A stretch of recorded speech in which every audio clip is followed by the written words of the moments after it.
আসসালামু আলাইকুম guys, back to my channel.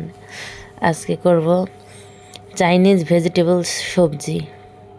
তো তার জন্য নিয়েছি পেঁয়াজ, রসুন, কাঁচামরিচ, তারপরে নিয়েছি গোলমরিচ, কালো, লবণ, আদা বাটা, রসুন বাটা, আর নিয়েছি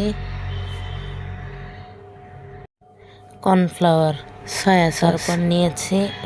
তারপরে নিচ্ছি সবজি যেমন করে পাতলা পাতলা পিস করে কেটে নিয়েছি, এই যে দেখতেই পাচ্ছেন। সবজিতে নিয়েছিলাম হলো বাঁধাকপি, গাজর, পেঁপে। আমার যে কয়টা উপকরণ বাসায় ছিল আমি সেই কয়টাই নিয়েছি, চাইলে আপনারা বাড়ায় নিতে পারেন। তো তার জন্য নিচ্ছি তেল পরিমাণ মতো।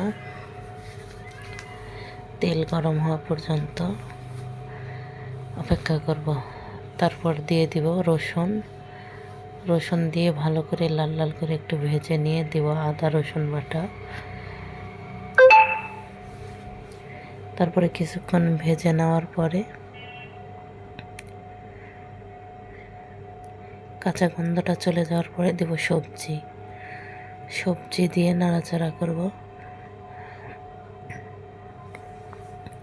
নাড়াচাড়া করে একটু ঢেকে দিব।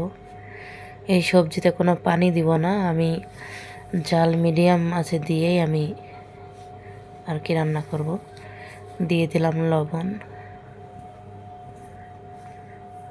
দেওয়ার পরে দিলাম গোলমরিচের গুঁড়া। গোলমরিচ আমি কালোটা দিচ্ছি, আপনারা চাইলে সাদাটাও দিতে পারেন। আমার কাছে সাদাটা ছিল না, এই জন্য আমি কালোটাই দিয়েছি। তারপরে একটু কষায় নেওয়ার পরে দিলাম বাঁধাকপি দিয়ে নাড়াচাড়া করে একটু ঢাকনা দিয়ে ঢেকে দিব। তারপরে 5 মিনিট পরে আবার একটু নাড়াচাড়া করে দিব। তো যারা ট্রাই করেন নাই, একবার হলেও বাসায় ট্রাই করে দেখবেন, অনেক মজা লাগবে। এরপরে দিয়ে দেব পেঁয়াজ, কাঁচামরিচ,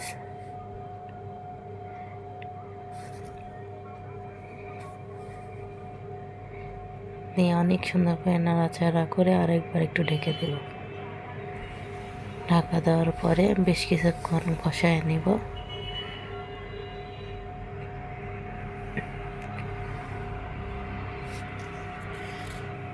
এই তো প্রায় হয়ে গেছে।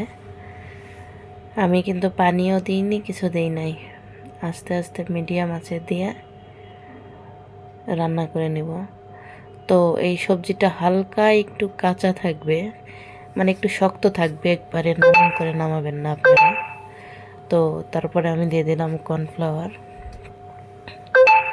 কর্নফ্লাওয়ার দিয়ে দিলাম 2 চামচ, বাটিতে দিয়ে গোলায় রাখছিলাম সেটা দিয়ে দিলাম। তারপরে দিয়ে দিছি সয়া সস,